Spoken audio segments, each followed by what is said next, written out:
আজকে আমরা এই রেসিপিটা দেখাবো, ভীষণ টেস্টি হতে চলেছে। এই রেসিপিটা যারা একবার বানাবেন তাদের কাছে মনে হবে যতটাই বানিয়েছি ততটা যেন কম বানিয়েছি, মানে এতটাই টেস্টি হতে চলেছে। তাহলে স্কিপ না করে সম্পূর্ণটা দেখার অনুরোধ রইল। এখানে আমি আনুমানিক 1 কেজি আমড়া নিয়েছি। তো আমড়াটাকে এইভাবে ছুরি দিয়ে ছিলে নিচ্ছি, উপরে যে মোটা অংশটা আছে খোসাটাকে সেটাকে ছাড়িয়ে নেব।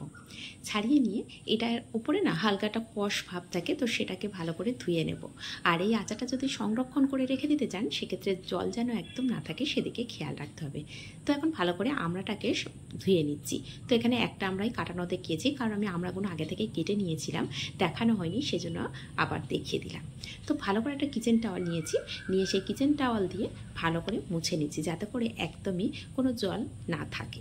তো এখনই ছুরি দিয়ে আমি এরকম ছোট ছোট করে টুকরো করে কেটে নেব। আর এই কাজটা যদি আপনারা ছুরি দিয়ে করতে না পারেন, কারণ আমড়াটা একটু শক্ত হয়, সেই জন্য চেষ্টা করবেন বটি দিয়েও এই কাজটা করে নিতে, কারণ অনেকে ছুরিতে অভ্যস্ত থাকেন না।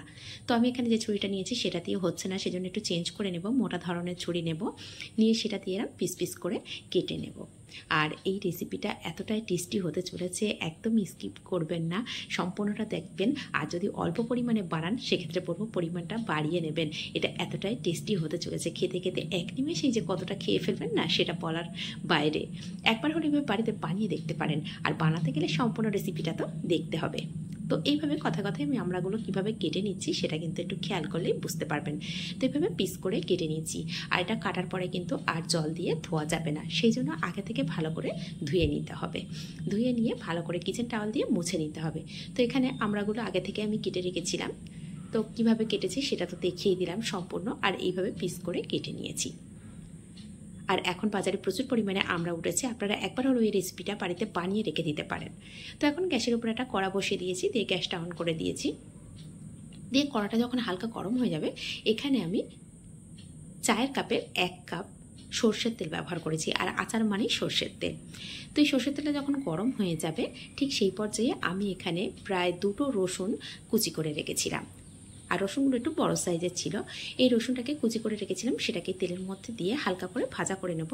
তো ফ্লেমটা কিন্তু এই মুহূর্তে একদম লো টু মিডিয়াম করে রাখা রয়েছে, নাহলে এই রসুন বা এই লঙ্কা দিলাম সেগুলো পুড়ে যাওয়ার সম্ভাবনা থাকবে, ভালো করে ভাজা হবে না। তো এখন 6-7টা আমি এখানে শুকনো লঙ্কা দিয়ে দিয়েছি।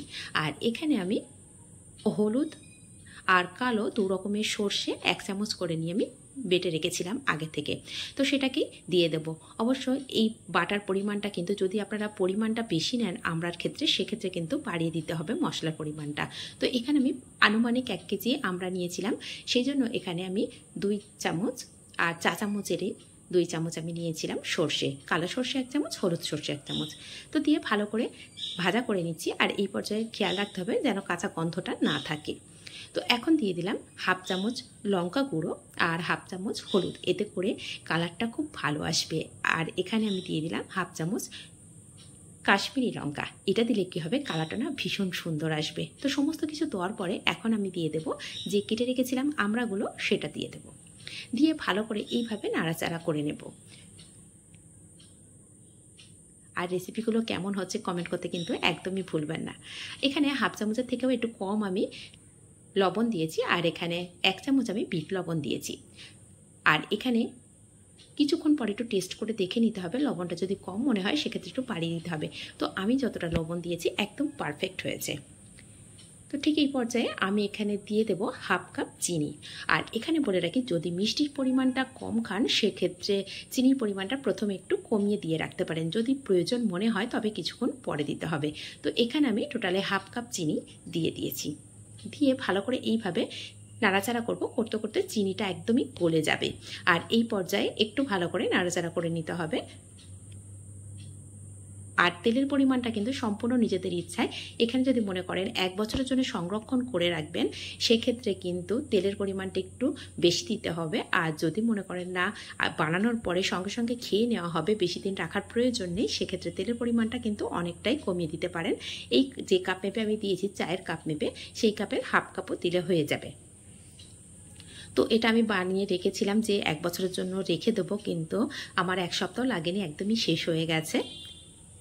আর চিনিগুলো কিন্তু একদমই মেল্ট হয়ে গেছে, তার জন্য কিন্তু অনেকটাই জল বার হয়েছে, দেখতেই পাচ্ছেন। আর এইভাবে নাড়াচাড়া করতে করতে এই পর্যায়ে ফ্লেমটাকে একটু মিডিয়াম করে দেব। আগে ছিল মিডিয়াম টু লো, এখন মিডিয়ামে রেখেছি। এই জলটাও শুকনো হয়ে যাবে আর আমড়াটা এইভাবে ঢাকা দিয়ে দিয়ে রেখে দিলে না অনেকটা সিদ্ধও হয়ে যাবে।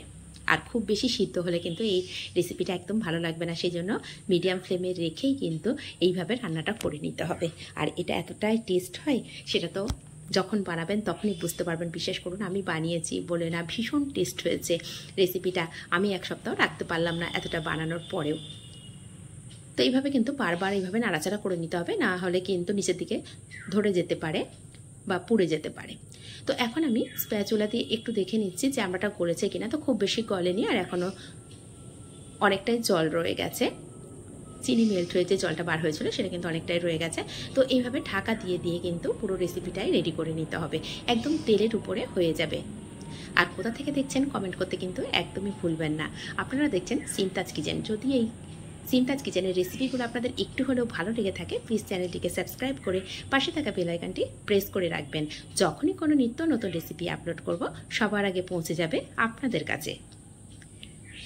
এখন দেখতে পাচ্ছেন জলটা কিন্তু অনেকটাই শুকনো হয়ে গেছে।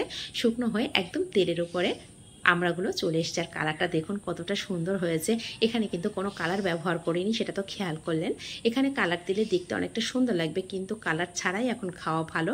আর এমনিতেই অনেকটা সুন্দর কালার এসছে যেহেতু কাশ্মীরি লঙ্কা ব্যবহার করেছিলাম। তো এইভাবে ফ্লেমটা আমি এখন একদমই লো করে রেখেছি। এই পর্যায়ে দিয়ে দেব আমি 1 চামচ পাঁচফোড়ন, আর তার সাথে কয়েকটা শুকনো লঙ্কা আমি একসঙ্গে গুঁড়ো করে রেখেছিলাম, প্রায় 1 চামচ। আর এখানে দিলাম হাফ চামচ, 1.5 চামচ মতন এই পাঁচফোড়ন গুঁড়ো। এখানে 1.5 চামচ পাঁচফোড়ন গুঁড়ো দিয়ে একটু নাড়াচাড়া করে নেব। আর তেলটা কতটা ছেড়েছে সেটা কিন্তু দেখেই বুঝতে পারছেন। এই জন্য বললাম তেলের পরিমাণটা কিন্তু সম্পূর্ণ নিজেদের উপরেই নির্ভর করছে। যদি বেশি দিন বানিয়ে রাখতে চান সেক্ষেত্রে কিন্তু তেলের পরিমাণটা একটু বাড়িয়ে দিতে পারেন। আর যদি মনে করেন যে তেলের পরিমাণটা কম দেবেন সেক্ষেত্রে বেশি দিন রাখা যাবে না। তো এইভাবে কিন্তু রেসিপিটা একবার হলো বাড়িতে বানিয়ে দেখতে পারেন। তো এখন ফ্লেমটা আমি একটু মিডিয়াম করে দিয়েছি, দিয়ে দেখাচ্ছি যে তেলটা কতটা ছেড়েছে সেটা কিন্তু দেখেই বুঝতে পারছেন। আর একবার বানানোর পরে এর যে এতটা টেস্ট সে তার বলে বোঝানোর কোনো দরকার নেই, এতটাই টেস্ট হয়েছে। একবার হলো বাড়িতে এইভাবে বানিয়ে দেখতে পারেন। আর যদি এইভাবে বানান কমেন্ট করতে কিন্তু একদমই ভুলবেন না। রেসিপিগুলো যদি একটু হলেও আপনাদের ভালো লেগে থাকে তাহলে প্লিজ চ্যানেলটিকে সাবস্ক্রাইব করে রাখবেন। আর যদি একটু হলেও আপনাদের উপকারে আসে তাহলে নিজেদের মানুষের কাছে শেয়ার করে রাখবেন। তাতে করে কি হবে, এই সহজ রেসিপিগুলো আপনারাও যেমন বানাতে পারবেন, আপনাদের আশেপাশের মানুষও এই সহজ রেসিপিগুলো সহজভাবে বানিয়ে নিতে পারবে। এখন আমি সার্ভ করে দেখাচ্ছি। দেখুন দেখতে কতটা লোভনীয় হয়েছে, আর খেতে তো অসাধারণ হয়েছে। একবার হলেও আমার কথা শুনে আপনারা বানিয়ে দেখতে পারেন। আর এখন বাজারে কিন্তু প্রচুর পরিমাণে আমড়া পাওয়া যাচ্ছে, সেই জন্য এই আমড়া সিজন থাকতে থাকতেই কিন্তু এই আমড়া রেসিপিটা বানিয়ে নিতে পারেন। আর কোথা থেকে দেখছেন অবশ্যই কমেন্ট করবেন, কেমন হচ্ছে সেটাও কমেন্ট করতে কিন্তু একদমই ভুলবেন না। আর কতটা তেল উঠেছে সেটাও দেখিয়ে দিচ্ছি। তাহলে আজ এই পর্যন্ত, আবার আসবো অন্য কোনো রেসিপি নিয়ে। ধন্যবাদ।